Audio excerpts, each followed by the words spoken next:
karto xaliyaha mudan wasiir waxay macnaha assalaamu calaykum waraxmatullaahi wabarakaatu waxaan salaamayaa dhammaan inta ku xiran asxaabteena oo qaaliga ah ee ku xiran channelkeena Food Production iyo channelkeena kala guud guud Zika bin Haji waxaan ku salaamayaa salaanta islaamka oo ah assalaamu calaykum waraxmatullaahi wabarakaatu maanta waxaan ahay anigoo ah Mr. Sharma horta wasiirka waxaan u dirayaa fariin baan dirayaa waxaan u dirayaa wasiirka saraakiisha dhammaan ila socda ila fiiriya waxaan ahaa saraakiil idinka mid ah laakiin balse maanta waa soo dhaafay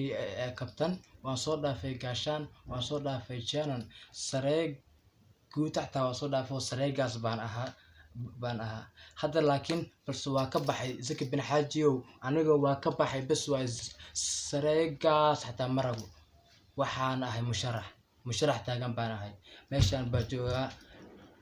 hoosna ma jiri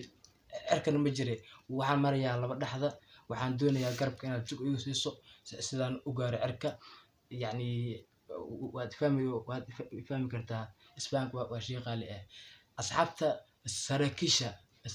waxaan leeyahay waxaad igu dadaashaan videogan sidaas subscribe igu dhihi lahaydeen kuwa soo galayana ama igu cusub waxaan leeyahay kusoo dhawaada channelkan qalbi furan niyad furan calool saafi ah gabagabeyntii runtii waxaan aniga u ahay oo videogan guud wuxuu ka socdaa wasiirka arrimaha bulshada mudane wasiir iyo saraakiisha horta mudane wasiir salaan mudane wasiir arrimaha bulshada saar waan saaray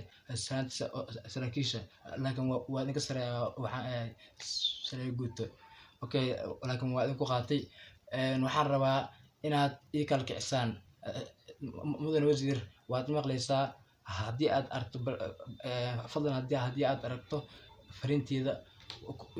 igu dadaal sidaad igu soo jawaabi lahayd ama aad igu soo kalkicin lahayd waxaan u fadhiyo aan sugayabo waa jawaabtaaga waxaan niyeystay hamiga aan leeyahay inaad adiga ii dardarin karto xaliyaha mudan wasiir waxay macnaha waa lagu jiraa carabka allahna iga dhigay wabillahi tawfiiq assalaamu calaykum waraxmatullaahi wabarakaatu wasiir